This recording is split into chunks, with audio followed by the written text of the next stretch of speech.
L'écoute Sirot Relek Rav Vav, première sira sur Kitissa. Alors bien évidemment, le passage connu de notre paracha, le début de la paracha, qui parle de la mitzvah de Machatzit Shekel, c'est-à-dire le fait de donner un demi-shekel pour financer les socles du Mishkan, du sanctuaire qu'il y avait dans le désert.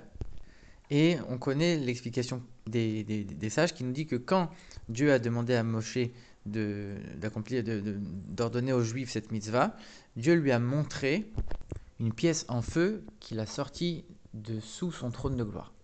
Alors bien évidemment, ici, il y a plein de questions. Qu'y avait-il de si difficile à comprendre dans cette mitzvah pour que Dieu vienne l'expliquer à Moshe en sortant une pièce de feu de sous son siège? Alors, beaucoup de commentateurs, parmi lesquels Tosfot, vont dire que ce qui a étonné Moshe, c'est le fait qu'en donnant une pièce pour le Mishkan, on va obtenir l'expiation de son âme.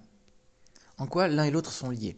Alors, c'est vrai que quand on parle de l'ensemble des mitzvot, de manière générale, on sait qu'il y a plusieurs mitzvot qui ont des récompenses et certaines fois, il y a des récompenses qui sont très grandes. Donc pourquoi s'étonner ici? Et puis la réponse non plus, on la comprend pas. Pourquoi Dieu, en guise de réponse, va montrer à Moshe une pièce en feu? Alors, si tu veux me dire que chez Dieu, en tout cas dans les mondes célestes, tout est en feu, pas besoin de me préciser que ici la pièce elle est en feu. Et si tu me le précises, c'est qu'en vérité c'était spécifique à cette pièce, à cette mitzvah. Et puis ce qui est encore plus étonnant, c'est qu'on voit que une fois que Dieu a montré cette pièce en feu à Moshe, Moshe il dit ok très bien, j'ai plus de questions. En quoi ça lui a répondu à son interrogation? Alors il y a une réponse connue qu'on dit souvent, c'est le fait que quand on fait une mitzvah, on doit avoir de l'enthousiasme, on doit avoir du feu, on doit la faire avec entrain. Et donc quand on fait une mitzvah, et surtout de cette façon, on va créer un feu. Et ça mérite d'obtenir l'expiation de son âme. Alors à ce moment-là, on a encore la question qui reste. Ça, c'est connu par tout le monde. Le fait qu'une mitzvah elle peut apporter une chose pareille, c'est connu par tout le monde. Et puis c'est valable pour toutes les mitzvot. Donc pourquoi Moshe se serait étonné? Et puis la réponse de Dieu, encore une fois, s'il a décidé de montrer spécialement avec une pièce en feu, et qu'il ne l'a pas fait pour les autres mitzvot, ça veut dire que c'est spécifique à cette mitzvah-là. Donc on a rien résolu. Donc on voit bien qu'il y a quelque chose de particulier ici dans cette mitzvah, qui se cache dans cette image et dans cette pièce de feu. Alors pour expliquer ça, le rabbi, il va d'abord expliquer un concept général dans la récompense des mitzvot. Il y a des mitzvot qui ont une récompense qui est équivalente à l'action qu'on a accomplie. Ça veut dire que c'est la mitzvah elle-même qui va entraîner comme conséquence d'obtenir telle récompense. Et la récompense, elle est en adéquation avec l'acte de la mitzvah qui a été accompli. Et il y a d'autres mitzvot dont la récompense dépasse complètement notre entendement. C'est-à-dire qu'on va faire un acte qui paraît banal et la récompense, elle est infinie. Et de la même manière qu'il y a des mitzvot que Dieu nous a donnés qu'on ne comprend pas, et ben c'est exactement la même chose dans les récompenses. Il y a des récompenses qu'on va voir en adéquation avec la mitzvah et qu'on va comprendre. Et il y a des récompenses pour lesquelles on se dit, mais là, on ne comprend rien. Comment une chose aussi petite va mériter une récompense aussi grande? Ça, c'est un décret de Dieu, comme certaines mitzvot qu'on ne comprend pas. Et ici, c'est exactement le cas. On voit qu'on parle d'une pièce. Et tout ce qui a trait à l'argent, on peut voir à quel point c'est capable de faire descendre un homme très très bas. En plus de ça, l'argent et l'or, c'est des métaux qu'on va euh, extraire dans des mines qui sont très profondes sous la terre. Donc c'est un endroit qui est très bas même matériellement. Alors que l'expiation de l'âme, déjà l'âme en général c'est quelque chose d'élevé, l'âme juive c'est une parcelle de Dieu donc c'est encore plus élevé, et l'expiation de l'âme c'est un niveau très haut. Comment la chose la plus basse qui soit, elle peut amener l'expiation de l'âme qui est la chose la plus élevée qui soit? A priori c'est incompréhensible.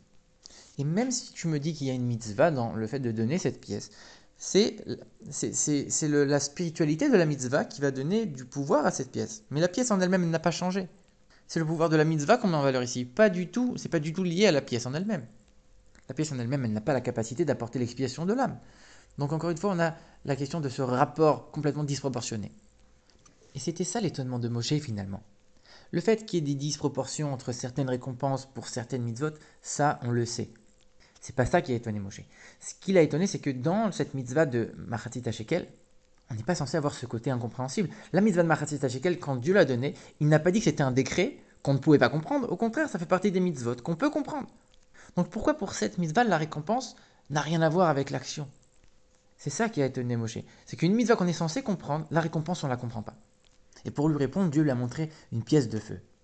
Ça ne veut pas dire que c'est la mitzvah qui va amener du feu de la spiritualité. Non, il est en train de dire quoi, Dieu? Quand les Juifs vont donner la demi-pièce la pièce d'un demi-shekel, la pièce elle-même va devenir véritablement une pièce de feu. Au point que oui, il y a un rapport entre la pièce elle-même, qui va devenir une pièce de feu, et la récompense qu'elle va entraîner. Ça veut dire que dans cette mitzvah particulière, Dieu a ajouté quelque chose. C'est vrai que dans toutes les mitzvot, quand on va accomplir une mitzvah avec un objet matériel, l'objet matériel va être pénétré de la spiritualité, on va avoir un feu spirituel, une spiritualité qui va imprégner la matière. Sauf que d'un autre côté, la chose matérielle va rester dans son état matériel. Elle va être imprégnée de spiritualité, mais elle reste dans sa dimension. Alors que pour cette mitzvah de Machatzit HaShekel, il y a quelque chose en plus. Parce qu'à partir du moment où on va accomplir la mitzvah avec, cette pièce va changer de dimension. Ça devient une pièce de feu, entre guillemets. La spiritualité dans cette pièce, elle va prendre le dessus sur la matérialité. Et ça, c'est spécifique à cette mitzvah, et c'est pour ça que Dieu a eu besoin de le montrer à Moshe.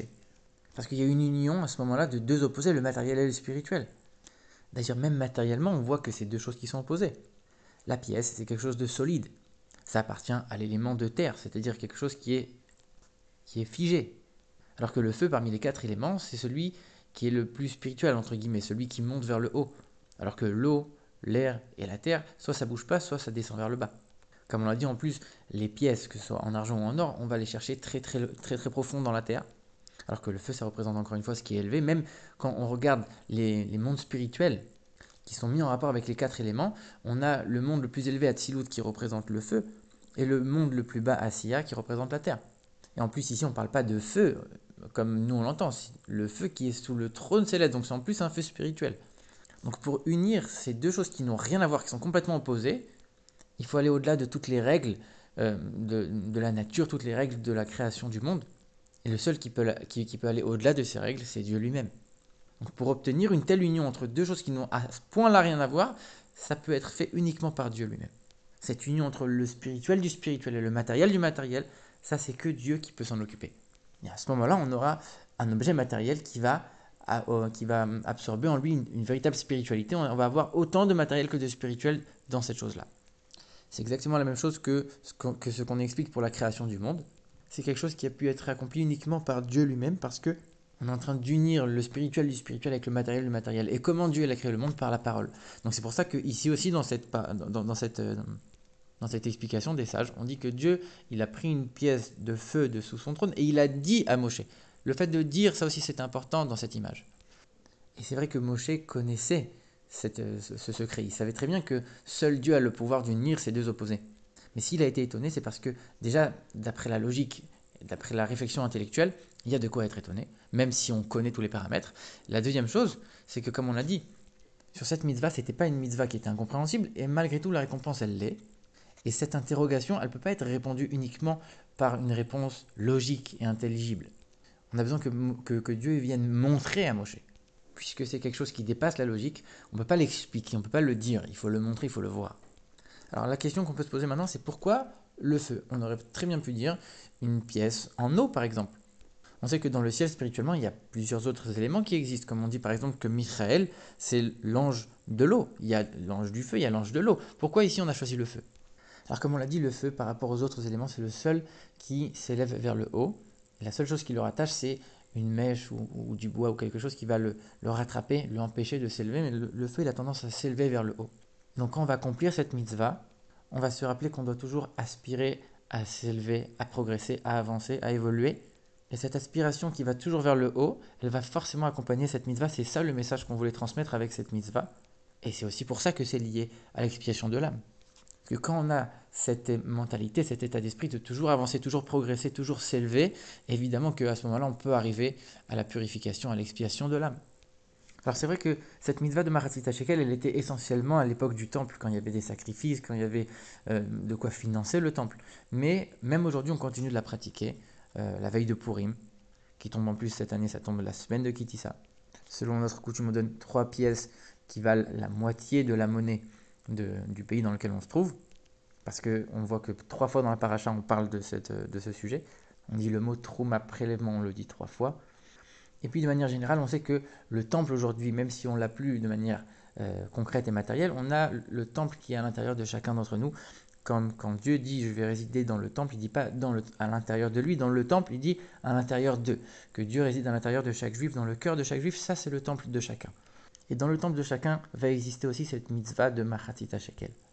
Et en quoi ça consiste? Justement, à chaque fois qu'on va accomplir une mitzvah, qu'on va donner de l'argent à la tzedaka, qu'on va rassurer le pauvre avec même des paroles, même si on le fait que à chaque fois avec des choses matérielles, on doit savoir que comme le Machatzit HaShekel, c'était une pièce de feu.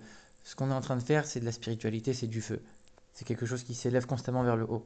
Et cette mitzvah de Machatzit HaShekel, en vérité, elle est là pour nous apprendre une leçon sur toutes les mitzvot. Quand on les accomplit, on doit les accomplir avec feu, avec enthousiasme, avec chaleur. Malgré que chaque mitzvah a un habit matériel, on doit transformer ce côté matériel en spirituel, comme le feu. Et ce feu de la sainteté, il est très important dans le service de Dieu de chacun.